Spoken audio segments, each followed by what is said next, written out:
एक सवाल अक्सर आता है कि कोई व्यक्ति हमें भला बुरा कहे तो हमें क्या करना चाहिए।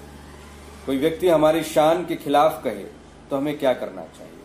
कोई व्यक्ति हमारा अपमान करे तो हमें क्या करना चाहिए। दरअसल लोगों की समस्या ये होती है कि उनकी शान के खिलाफ, उनकी इमेज के खिलाफ कोई भी व्यक्ति कुछ कह दे तो उन्हें गहरी चोट पहुंचती है, उन्हें तकलीफ पहुंचती है, रातों की नींद हराम हो जाती है, सोना मुश्किल हो जाता है, तकलीफ इतनी बढ़ जाती है कि ब्लड प्रेशर हाई हो जाता है। कोई भी व्यक्ति यदि हमें अपशब्द कह दे, भला बुरा कह दे, अनाप शनाप कह दे तो उसके शब्द सीधे हमारे दिल में उतर जाते हैं। और इसकी अनुमति कौन देता है? हम खुद। दूसरों के द्वारा कहे गए अपशब्द हम सीधे स्वीकार कर लेते हैं और अपने अंदर उतार देते हैं, और यहीं से शुरू होती है तकलीफ। और ऐसा क्यों होता है? दरअसल कोई भी व्यक्ति हमारी शान के खिलाफ कुछ भी कह दे तो हमारे अहंकार को चोट पहुंचती है। और ये अहंकार झूठा है, थोथा है। हमारे द्वारा गढ़ी गई इमेज ही हमारा अहंकार है। जो इमेज, जो छवि हमने अपने आप की बना रखी है, दरअसल उसी को चोट पहुंचती है। कैसे? बचपन से लेकर आज तक हम अपनी इमेज को गढ़ते रहते हैं और एक इमेज में हम बंध जाते हैं। चाहे हम रौबदार व्यक्ति के तौर पर अपनी इमेज बनाएं, शरीफ व्यक्ति के तौर पर अपनी इमेज बनाएं, स्मार्ट व्यक्ति के तौर पर अपनी इमेज बनाएं, होशियार व्यक्ति के तौर पर अपनी इमेज बनाएं, और कोई व्यक्ति इस इमेज के खिलाफ कुछ कह दे तो फिर हमारे ईगो को, अहंकार को चोट पहुंचती है। ये जो छवि है यही ईगो है।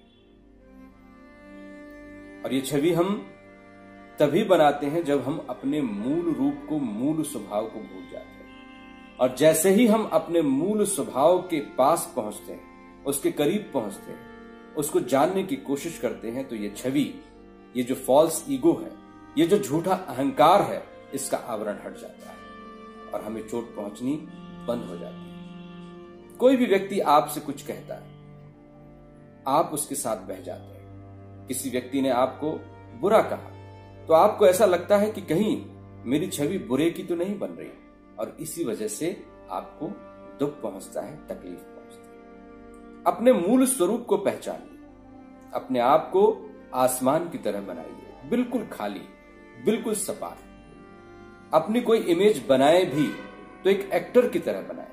आप इस दुनिया में एक अभिनेता की तरह अपना रोल अदा कर रहे हैं। कोई भी अभिनेता है, क्या वो अपनी छवि के साथ बंध जाता है? कोई विलेन है, क्या वो घर पर भी विलेन रहता है? उसी तरह से आप अपनी छवि को सिर्फ एक्टर की तरह बनाइए, लेकिन अपने मूल स्वरूप को कभी मत भूलिए। आप एक आत्मा है, आप उस परमपिता परमेश्वर की संतान हैं, और आपका इस दुनिया में अपना कुछ भी नहीं है। मैं बार बार कहता हूं कि ये जो सांसें आप ले रहे हैं, ये परमात्मा आपको दे रहा है। ये जो दृष्टि आपको मिली है, ये सूरज के कारण ही उपयोग में आ पा रही है। ये जो पूरा शरीर है, ये शरीर आपके माँ बाप की देन है। अग्नि आपको बाहर से मिलती है, भोजन आपको बाहर से मिलता है, पानी की चिंता भगवान करता है। हर चीज जिसका भी इस्तेमाल आप कर रहे हैं वो किसी और ने बनाई है। तो किस बात का अहंकार है, किस बात का ईगो है? आपका यहां अपना कुछ भी नहीं है। इवन आप जो पढ़ रहे हैं वो किसी और ने लिखा है, आप जो बोल रहे हैं वो किसी और के शब्द हैं। आपका अपना यहां पर कुछ भी नहीं है। तो अहंकार पालने की कोई आवश्यकता ही नहीं है। आसमान को यदि आप सुई डुबोने की कोशिश करेंगे तो क्या आप ऐसा कर पाएंगे? नहीं कर पाएंगे। आसमान की तरफ आप पत्थर उछालेंगे तो क्या उसे चोट पहुंचेगी? नहीं पहुंचेगी। इसका कारण क्या है? इसका कारण यह है कि आसमान और आपके बीच में कोई दीवार नहीं है। हमारे और किसी दूसरे व्यक्ति के बीच में एक अहंकार की दीवार होती है। उस दीवार को ही चोट लगती है। उस दीवार में ही सुई टूटती है। यदि उस अहंकार रूपी दीवार को हम हटा दें तो हमें कोई चोट नहीं पहुंचा सकता। हमारी अपनी मूल छवि के साथ हम अपने आप को जोड़ लें तो हमें कोई नुकसान नहीं पहुंचा सकता, कोई चोट नहीं पहुंचा सकता।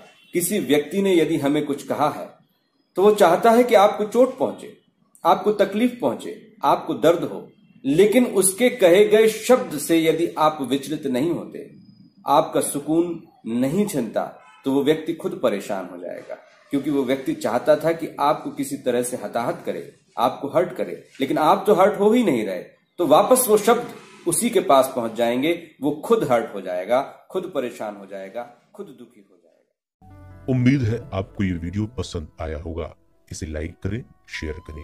अपना जीवन बदलने के लिए ओम गुरु कार्यक्रमों व online offline audio video courses के साथ जुड़ें।